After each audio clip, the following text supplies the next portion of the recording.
Good morning, good afternoon, good evening. Welcome back to another film review session on Coach Cove's B-Ball Breakdowns. As always, I'm Coach Cove. If you've been to the channel before, you know how it works. We just take a look at the final minutes of a couple close basketball games in college hoop. Try and see how guys are getting their matchups that they want, how guys are getting easy buckets, see what teams are playing well, see what teams are not playing well. So in today's video, we're starting off with this Big 12 matchup. Crazy game here. TCU came in. They moved up to 5th in the conference in the Big 12. They won this first matchup versus Texas Tech back on December 31st. It was a 67 to 61 point game at TCU. I'll go through these stats real quickly because this is a really good highlight and I want to get to the matchup. But TCU shoots at 29% from behind the three-point line. They're 70% at the free throw line. Only 12 turnovers per game, 16.6 assists per game, so a pretty good assist to turnover ratio there, and 35.6 rebounds per game. We're going to see Mike Miles Jr. He's number 1 in purple. He's their leading scorer. He's got 24 points in this one. They were without him for a couple games there in the middle of the regular season, but he's back now, coming back from an injury. Texas Tech, on the other hand, they were tied 8th in the Big 12. The top 6 teams in the Big 12 are all ranked. And then it goes Oklahoma State, and then it's Texas Tech and West Virginia tied for 8th. Texas Tech shoots at 34% from behind the three-point line. They're at 71% from the free throw line. 14 turnovers and only 13 assists per game, so they actually have a negative assist to turnover ratio, which is terrible. They grab 35 boards a game, and they're led by Fardaz Amak, who's a big man right here, number 11, and then Davion Harmon, number 23. Those are the guys who really get most of their buckets. Number 0, Kevin O'Banner, is also able to shoot it from deep. And I think this Texas Tech team deserves to be in the playoff, deserves to be in the tournament, because you can see that, it's 2 points or a 2-game difference in the Big 12. 7 and 8 and 5 and 10, 16 and 12 and 18 and 10. And if TCU is going to be ranked 24, then I think Texas Tech should be in the top 64 teams that make the tournament. Just 2 games in the Big 12 is like, it's nothing to me because of how good the Big 12 is. You can go out and lose 2 games easily. Every team in the Big 12 has lost at least 2 games. So that's kind of my point. And with 10 minutes to go in this one, Texas Tech had a 10-point deficit that they have now overcome. And it's down to a 5-point game with 4 minutes to go here. So let's get into this highlight. It starts off with Davion Harmon really just taking what TCU is going to give him. We get a little ball screen action, but you can see on this drive, we get a switch here on this ball screen.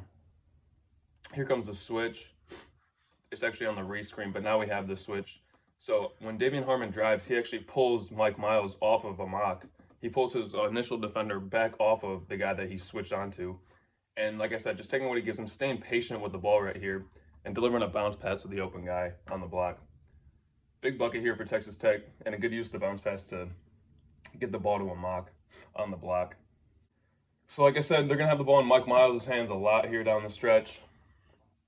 But Texas Tech is in this matchup zone, which I'm working on becoming a coach. And I'm going to try and run matchup zone as much as I can, because I feel like that's kind of like where basketball is going. I feel like new age basketball is a lot of one-on-one, and a lot of guys are just trying to get to the lane and then either kick out for another one-on-one opportunity, or it's a lot of help and recover. And I feel like the matchup zone kind of mitigates the amount of you need to move after you get beat one-on-one. Matchup zone, you'll see it looks like a 2-3, but you'll see it's not. I mean, it's got rules for the 2-3 and the matchup zone. It's really fun to watch, but it is vulnerable. You'll see good possessions and bad possessions from Texas Tech on the defensive end in this highlight. As always, the vulnerable positions in any zone are going to be the short corner and the elbows. On this position, you'll see TCU go right into that, but just back to the matchup zone real quick. It's like a guy, you're guarding an area, and if a guy comes into your area, you guard that guy. But when he leaves your area, you communicate and you tell him this guy's moving to your area. You communicate with your teammate. You'll see how it works. It's a lot of switching, and it's a lot of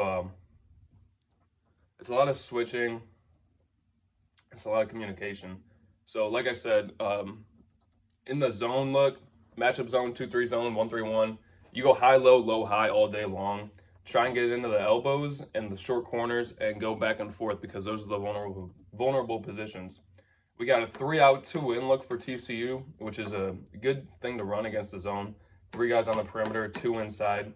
We're looking inside immediately, goes to the short corner, and this one just goes low-high. The short corner, because it is such a vulnerable position on the court versus the zone, it draws 2 guys right away, not even before the ball gets there. On the pass, it draws 2 guys.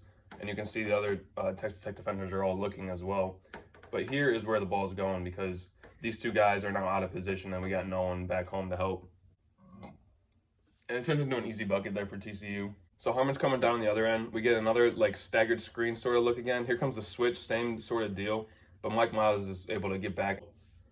This time Kevin O'Banner just, he sees that, we're down 5, it's late, and we need a bucket. So he puts the onus on himself to just take a big time shot. Damon Harmon, it's a good skip pass. Like, he's in trouble here a little bit. At this point, it's really not an open pass because this guy, 13 right here, is kind of helping playing 2. And the big guy is clogging up the lane. This is the trap, so the big guy's got the responsibility of Fardaz Amak right here, so he's playing 2 a little bit. But Harmon stays patient again. He reads it, he looks up, and he finds the open guy. He just assesses the court in real speed and realizes that as he's looking up, Amak is crashing, so this guy really does need to be guarding him. But if I make this pass, then he's going to be a late closeout. And O'Banner takes a confident looking 3 and puts him within a 2-point game, cuts it to 1 possession. So from down 10 just 7 minutes ago, Texas Tech now got down to a 1-possession game. And they're going to end up taking the lead here. We'll see on this possession. Texas Tech is back in the zone look. And this is a better possession from them. You'll see a lot of communication, a lot of switching down here. So now this guy is being guarded by Amak down here. This screen is bumping up, so this man is now in that zone. He's in that guy's zone. Number 1, Miles, comes from the block up to Harmon's zone. And he's communicating, he's looking, he's watching, and he cuts it off.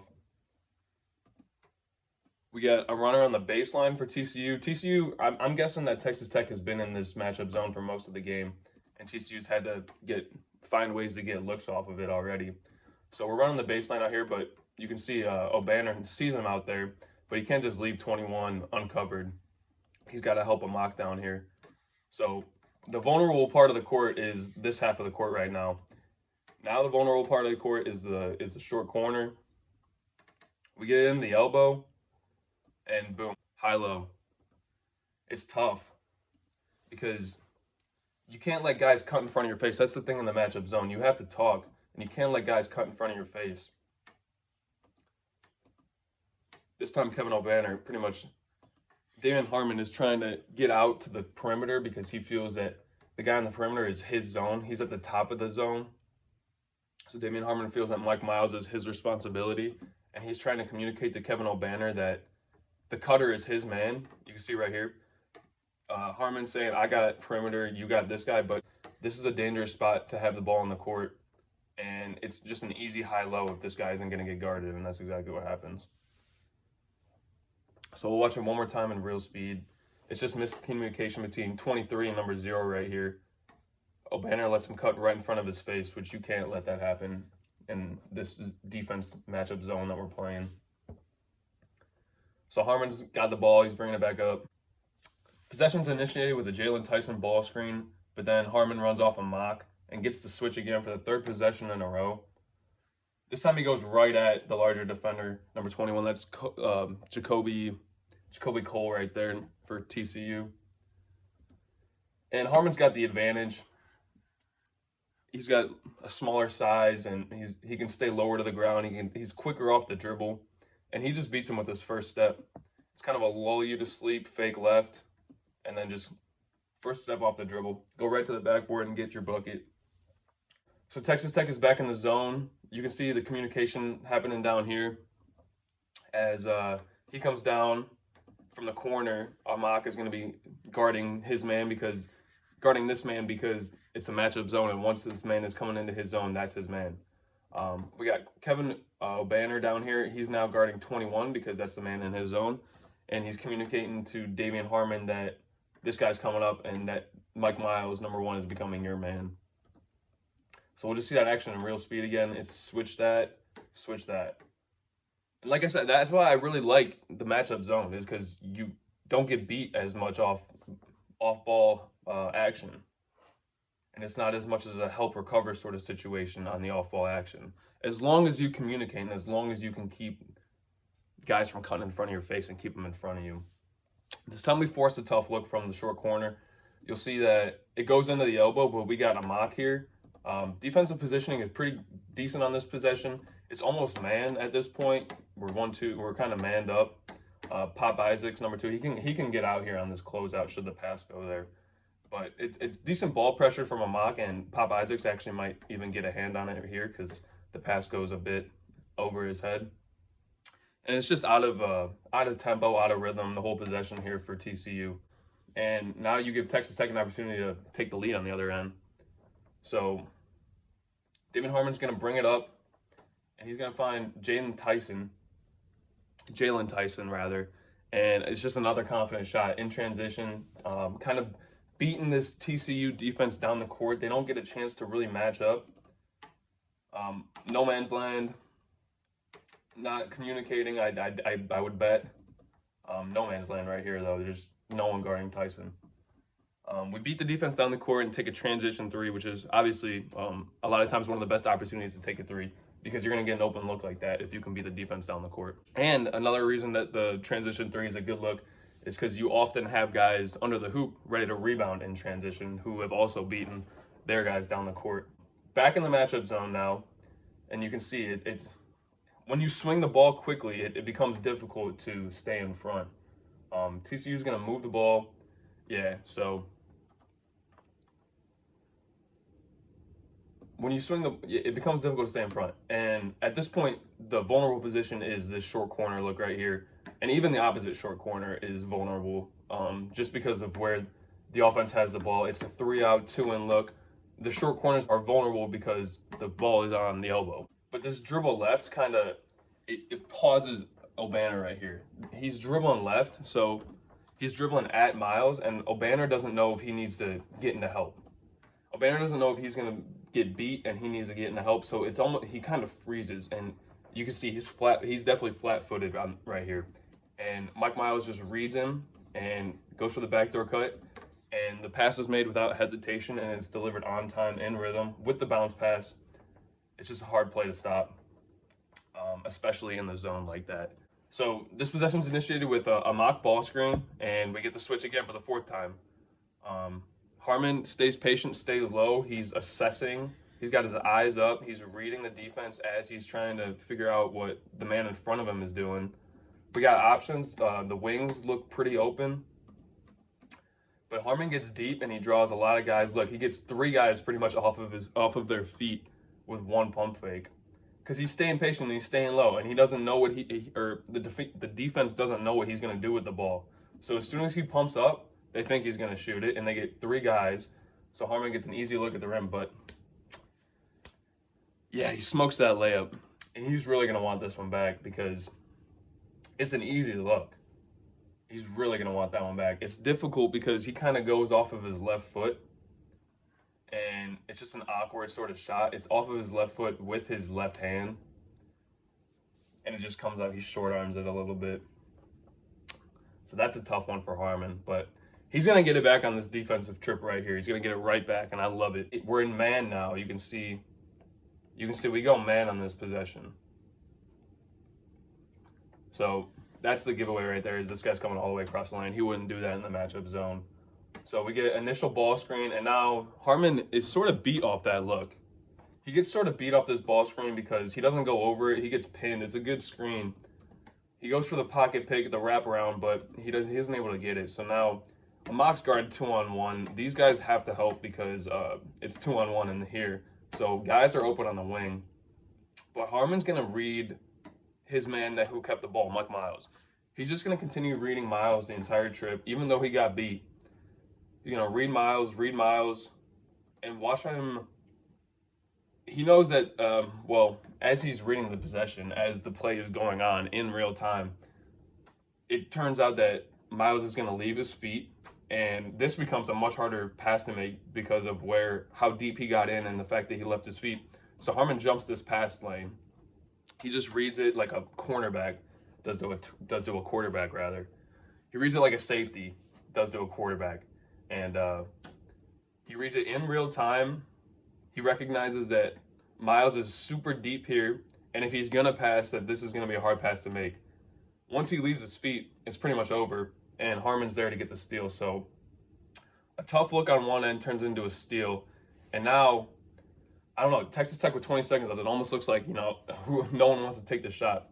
But as soon as Harmon gets it in his hands, he kind of my initial thought was wrong because Harmon brings it up and he gives it up, but I think he's just looking for someone else to get a transition look or something. If you wanted to take this three, it wouldn't be a bad shot for Tyson. But initially, I'm like, okay, well, no one wants to take the shot. It went from Tyson to Isaacs back to Harmon, but Harmon quickly gets that thought out of my head, and he just drives it right with his left. Strong take, really strong take.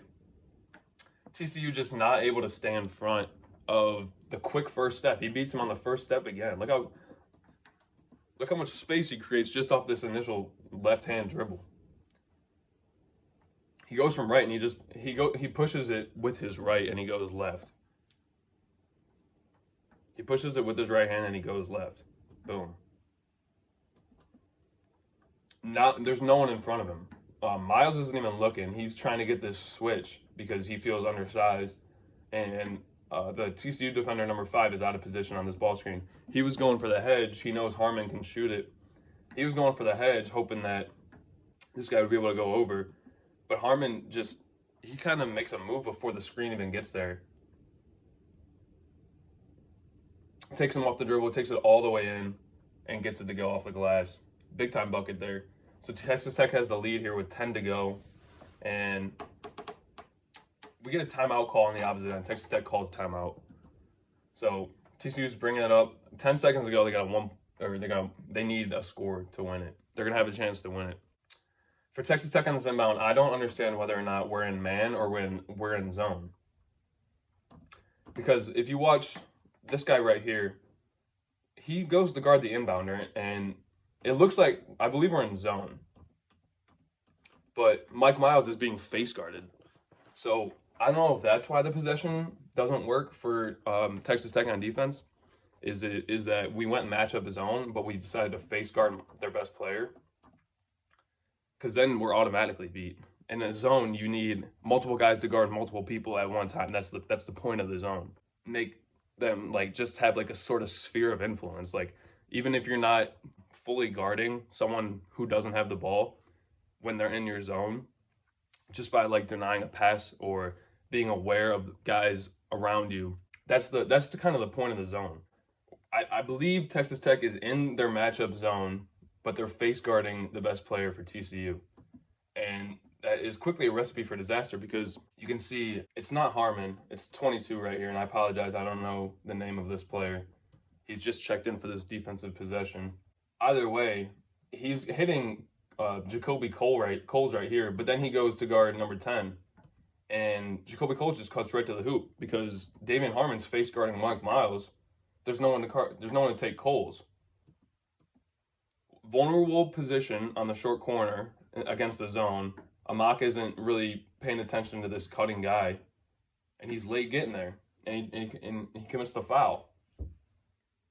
So, just a really confusing final defensive possession here, whether or not we're in matchup zone or whether or not we're in man. So Cole's gonna go to the line, have a chance to hit 2 big free throws to take a huge lead. Loving Texas is not loving that free throw from Jacoby Cole. But Texas Tech is going to have the rock here with 4 seconds to go, and they're going to have a shot to win it. You have a timeout. We don't burn it. Get it into Harmon, and it's in our best player's hands. Just a really difficult look. So Texas Tech slips further from the NCAA March Madness bracket picture, unfortunately. I would still like to see them given some credit for what they've done in the Big 12 this year. And they still have a couple more opportunities to add to their resume. TCU is definitely going to be a lock now into the tournament. I see them as maybe a 5 or 6 seed. All right, so we're going to transition to this Arizona versus Arizona State matchup. It's a Pac-12 matchup. Arizona coming in second in the conference. They're just behind UCLA. And Arizona State is fourth in the conference behind UCLA, Arizona, and USC. Last time these two teams met, Arizona came away with a 9-point win. Arizona is also a team with a 5-point win versus Tennessee from that same month, December 2022. They beat Tennessee by 5 points on the 17th. This team, Arizona, they got 3 7-footers. Like I said, they're tied second in the conference with USC, and they have 8 international guys on their team as well. They shoot at 37.4% from behind the three-point line. Their free throw percentage is 72%. They average 13.4 turnovers per game, 19.5 assists per game, which is one of the top teams in the country in that category, and 40.2 rebounds, which is another top team in the country in that category. Arizona State, on the other hand, they came in plus 525 to win this thing. Arizona was 11.5 point favorite. The over-under was 152.5, which looks like that is going to hit. The last 2 games that Arizona State has after this matchup are UCLA and USC. So with 3 straight wins against the top 3 teams in their conference, they have a chance to really take some momentum into the conference final, in the conference championship tournament, and then into the March Madness bracket from there. So there's definitely 4 teams in the Pac-12 that will be in the tournament for sure. Yeah. They shoot it 31.6 from behind the three-point line, 69.5% from the free throw line. They average less than 12 turnovers per game. They average 14.5 assists per game, and they grab 37.5 boards per game. Their best player on the court is Desmond Cambridge, number 4. And they also have 2 guys from Cleveland on their roster, Jemiah Neal and Alonzo Gaffney from Toledo and Cleveland, respectively. Another really weird thing about this Arizona State team is they have this kid, Marcus Bagley, on their roster he played the first 2 games. He played nearly 30 minutes in each of their first 2 games this season, all the way back in November. And then he said some things to the coach I just read on Twitter, and he got suspended. And he dropped 13 and 12 in about 30 minutes per game in those first 2 games and has not seen the court since then. So that's going to be really interesting to see if they can bring Marcus Bagley back to their team. It's going to be a huge boost for this Arizona State team, and it could really help them late in the season. So on this first possession, it's off the free throw make. We're going to see Arizona State bring some press here. They're looking to get a trap. Down 4 with 4 to go. They're just trying to switch up a look, try and force a mistake or force a quick shot that's not going to be a good look. Just get Arizona sped up, get them in a look that they don't want. But they do a good job in the half-court set. And it's really just Ballo here, number 11. Umar Ballo, this 7-foot, 260-pound forward, is going to come up and set one for Kirk Kriisa, number 25. And he rolls really hard, Umar Ballo. So off this ball screen for Kriisa, Umar Ballo rolls hard to the rim. And he's got Warren Washington, number 22, guarding him in yellow.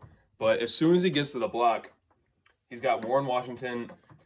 He's going to seal him. So he creates separation first on this screen. Creates separation, and now, actually, there's an off-ball screen here too.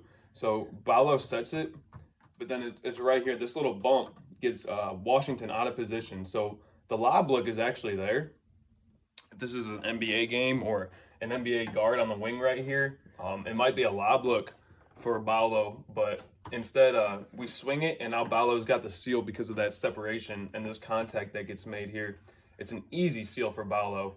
And then we get the post entry, and he goes up strong to the rim, gets a foul call.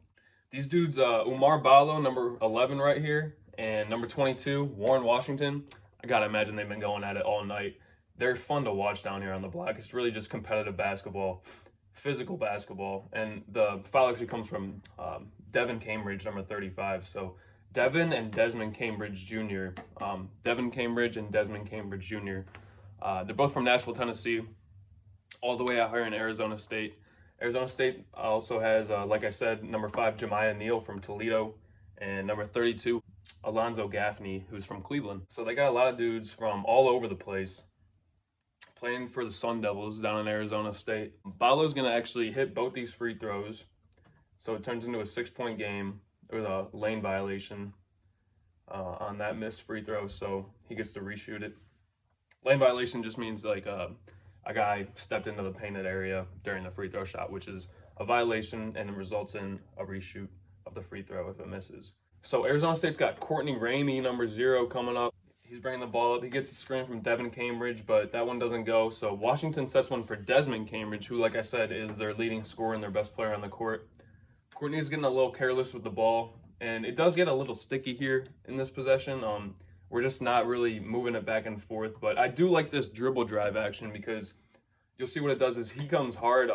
Neal does off this ball screen, and that forces Ballo to have to play the ball because this ball screen occurs and Kerr gets beat. Kerr Kriisa, number 25 in white. He gets beat on this ball screen.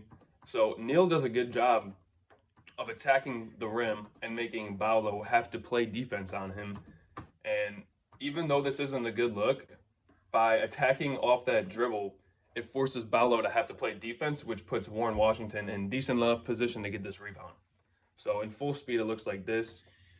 He makes Ballo have to play on him. Even though it's a bad shot, it gets Washington there for the rebound. And he gets a foul call, so Washington's going to the line. Chance to make it a 4-point game. You'll see on the replay, like, this is what I'm talking about. Ballo has to play Neal coming off this screen. Neal's attacking the hoop, which forces Ballo to make the play, and that gives Washington position down low for this rebound. And Henderson with the foul on the putback. Cedric Henderson Jr. for Arizona. Between Ballo and Washington, 2 7-foot guys who are skilled on the block, have good footwork, go up strong to the rim. Could easily see both of these guys playing at the next level next year. I'd be looking for Warren Washington and Oumar Ballo in the NBA soon. So Arizona State stays with this press trap look, just trying to get Arizona to cough it up and make a bad decision with the ball. I really like this possession defensively. Even once they break the press here, we get a couple switches. Like, we're just playing good defense, understanding that guys are flying around and that we're going to guard the man in front of us and we're going to switch and communicate. So Kerr is the shooter, Kerr Kriisa, and it's just a double ball screen look. So this first ball screen, it's really pointless. It's way too high, and the defender can go right underneath of it to just get back in front. But this one is a little bit lower, and Kriisa figures this is enough space for me to get off a good look, and he does shoot it. But it's not terrible defense. Borderline, nothing really too much there for me. And the rebound goes to Washington. So they're going to have this transition look. And look at the 7-footer bringing the ball up the court. I'm telling you, the dude's going to be in the NBA. He's got to be. He's got to be going in the draft next year. We pull out of the transition look, and now it's Courtney Ramey. He gets the ball to Neal, and Neal puts up a 3. It's not a bad look. There's enough space there to get the shot off. They only shoot at 31 to 2% from behind the line, though, and that one doesn't go for Neal. It goes to Tubelis on the rebound, but he falls down with it, and Devin Cambridge is going to get it out to his brother, Desmond, who puts up the 3. Just really careless with the ball here from Tubelis, number 11. He falls down with it, number 10, I'm sorry, and Devin just rips it and gets it to Desmond, who gets it down to a 1-point game on that 3 look.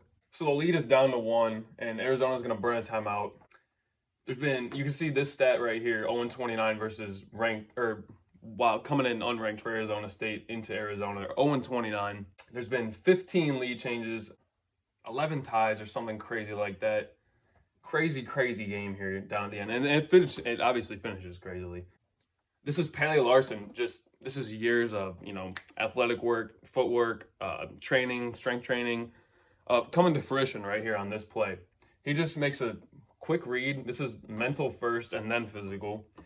Makes a good read, fake at the ball like he's going to come get it, and just get you recognize that you're the only guy on this side of the court with this play call for the elevator screen. It's really a decoy here for Larson to get him on one side of the court. Kerr passes it off to not Courtney Ramey. Kerr passes it off. Okay, I think I said that wrong. Courtney Ramey is number 0 on Arizona. Number 0 on Arizona State is DJ Horn. So I've been calling DJ Horn Courtney Ramey. So Courtney Ramey plays for Arizona. He's got the ball up top right here, and he's being guarded by DJ Horn of Arizona State. Sorry for that mistake. So Kerr Kriisa is coming off this decoy elevator, but that gets Larson on one side of the court. Arizona's sleeping. They're not helping. And Larson's able to go backdoor Pele. And he gets the hoop. And he gets to the hoop and draws a foul.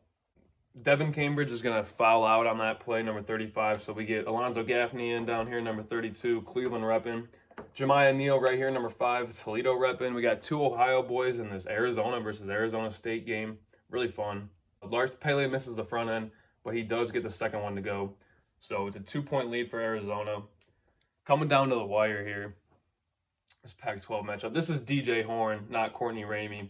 And Arizona State burns a timeout. He's the inbounder right now, but watch him on this entire possession. Because he's just a guy. He sets this one for Alonzo Gaffney. And then he's going to come down and set one for Desmond Washington. Ball goes into Gaffney on the post entry.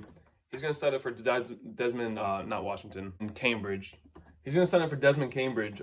Just a down screen sort of like wants this backdoor action. And it is there, but Baulo, I mean, look at this dude. He's clogging up everything in the paint. Without him here, this is an open look. Baulo's there. He's clogging up everything in the paint.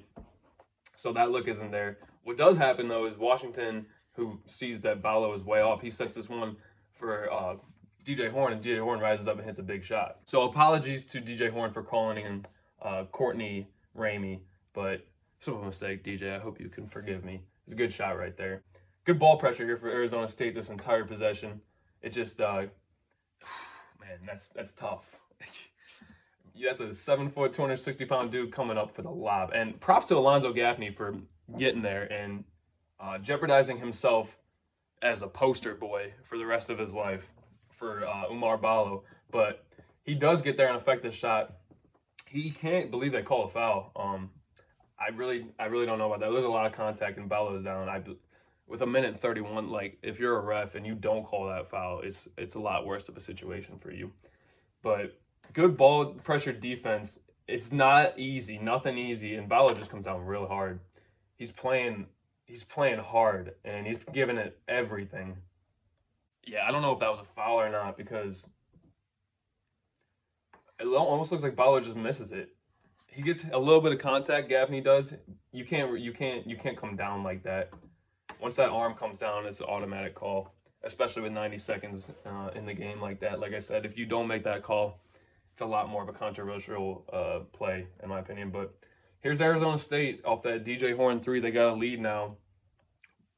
Alonzo Gaffney just fouled out. So they check out Cambridge for Gaffney. Gaffney comes in and fouls out as well. So big foul trouble here late. Ballo doesn't look like he's going to be able to shoot his free throws. I mean, that's an NBA possession right there. Like, that was fun to watch, that lob and jam and hard contact down low. Hard play from both these teams late. They know what's on the line here. Arizona's pretty much a lock. Arizona State, though, they're fighting for a tournament berth. Anyone less than 20 wins at this point in the season, they're not going to be a lock. Cedric Henderson Jr. is going to be shooting the free throws for Ballo. He hits the front end. 78% shooter compared to Ballo, who's a 56 or something like that. It's a big advantage there for Arizona to be able to put another guy at the line. You got Ballo checked out of the game, which means Tubelis is going to have to guard Washington. He's not undersized by any means. Tubelis is a 6'11 forward who plays like a 6'6 shooting guard. And I guess he plays on the block like a 6'6 shooting guard as well because he doesn't use his feet to stay in front. He doesn't deny this post entry at all. It's way too easy. Horn just gets it right into Washington. And he makes one move to his left side, right to the rim. It's way too easy of a look. Arizona feeling Ballo's presence missing out there on that one for sure. So Arizona State, they've really upped the intensity here on the defensive end. You can just see it visually. They've upped the intensity. They've upped the ball pressure. I'm sure the communication is upped as well. That's a charge for sure. That's definitely a charge. This is way too easy. There's no one there. That's their leading scorer right here that's given up his body in the final 60 seconds of this game. Their leading scorer is stepping in to take a charge and make a huge swing here late. That takes guts. To have your leading scorer on a basketball team make that play, it's like that's a huge boost for the guys on the bench, other role players, other guys even on the court in this one late. Okay, so here's Big Boy back in the game. Ballo's back. Arizona's going to bring some pressure. They're down one now. But I don't know, like it's not no trap or nothing. You're kind of just setting yourself up to get beat by bringing pressure and not getting good ball pressure. They force a quick look. Arizona State's going to want that one back. I mean, with 20 seconds on the clock, this isn't the look you want. It's their leading scorer, but I don't know. Obviously, if it goes down, it's a different story. But you can see Coach does not like that shot. And I don't either, if I'm honest. You can take this clock all the way down within 20 seconds, possibly, if you get a tip of a rebound or an offensive board. If you take it down to 20 to even 30 seconds and get an offensive rebound, you limit a lot more what Arizona can do in these last couple possessions. But because you take that quick, easy shot and miss it, now Arizona has a chance to take the lead back. And you don't want them to have the ball, the seventh best team in the country, at home with a chance to win it. It starts off with Kirk Kreisa. He goes off this Ballo ball screen. Ballo kind of pops and he gets it back to him. But here comes Pele Larson. Pele Larson starts on the wing and he gets a little bit of action from Kreisa, or not Kreisa, from Tubelis here. It's almost a pin down look, but Arizona State's playing out of position. They're not number 5 right here. That's Neal. He doesn't keep up with Larson the entire time, and you can see Arizona's a lot taller team than Arizona State, and they just have more guys who are bigger. So you can see it on the court. Everyone's pretty much undersized in yellow, but that doesn't mean you can play lazily. Doesn't mean you got to play lazily. It means you got to play more intensely. And unfortunately, Jemiah Neal, our Toledo boy, just gets caught lacking a little bit. He's flat-footed, and look at how he's way too far from his man here. He's over 15 feet away from Pele Larson as this handoff is occurring. Ballo doesn't even need to make contact with him because he's nowhere near Larson, and Larson just takes it right to the rim. The help doesn't really come. I'm not sure what we're doing down here. DJ Horn has got his back to the hoop. Desmond Cambridge has got his back to the ball, rather, not the hoop. This action down here really forces, it kind of takes away from any sort of help that could have came from either Horn or Cambridge. And Washington is now playing too. He's got Ballo to worry about and Larson, and he just can't react quickly enough. You kind of got to bail on Ballo once. If I'm Washington right here, you really got to bail on your man and just stop the ball. You really got to stop the ball because he isn't. The problem is he isn't able to see that Horn and Cambridge aren't paying attention either, and it just turns into an easy look for Larson. The only guy that can even make a play and show a defensive help is the furthest guy from the ball. So tough defensive possession there from Arizona State. Not what we would have wanted, not ideal. And Arizona gets an easy bucket to take the lead within the last 30 seconds. We get it into Horn, and Horn gets it to Neal. We're definitely going to be looking for Desmond Cambridge. He's our leading scorer. Definitely going to want him taking this shot, and he's trying to get open, but they got it covered. They're playing really good defense here. We go into Washington. Washington, you got to take that. You got to take that mismatch. If you get this look with 10 seconds to go, this is the look you're going to have. You got to take it. You're not getting a better one. And that's not a better one. Doesn't go. Ballo, that's a man's rebound right there. He just boink, like not a foul because he's just a lot bigger.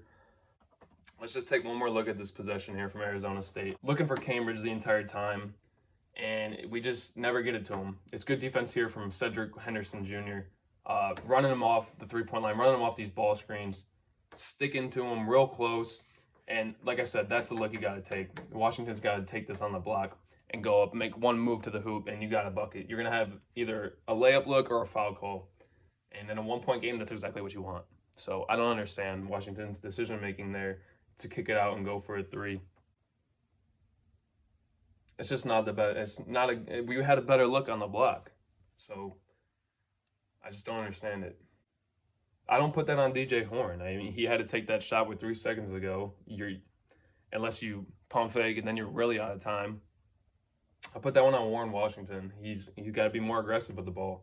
He's been dominating this game in this highlight. We've seen it. He's been at the line. He's been getting looks on the block. You got to demand it. You got to be aggressive. So that's what Ballo was doing on that rebound. He was aggressive and demanded, and he came away with a good play. So Arizona definitely not the guy that we want at the line here. He's going to miss the front end, clanks it. So Arizona State's going to have a shot to win it. It's probably not going to be a 2-look with under 3 seconds left, so it's either a 3 and Arizona State's going to win it, or Arizona's going to be able to sneak out of here with a 1 or 2 point win, and that one goes down. So, yep, Desmond Cambridge. Oh, man, I messed up his name on this game winner. From 3/4 court, Desmond Cambridge Jr. is able to sink it and hit the game winner with Alonzo Gaffney fouling out, with guys in foul trouble, with his brother, Devon Cambridge, also fouling out. And that's a huge win for Arizona State. Like I said, they got 2 more games in the regular season against USC and UCLA. And with wins in those games, Arizona State is looking pretty good for their berth in the conference, or in the NCAA March Madness tournament. And who knows how far they can get if they win those 2 games and continue to have success in the Pac-12 Conference Championship. But yeah, just 2 games to look at today. Thank you for tuning in. Hopefully you learned something. This is episode 12. We got more games to look at. Conference Championship week is coming up. As I said last episode, I will be making a bracket and doing a bracket video. Hopefully you guys will tune into that one. A lot of good stuff coming up. We're hitting our stride here late. And yeah, see you guys next time. Stay tuned. Thanks for watching.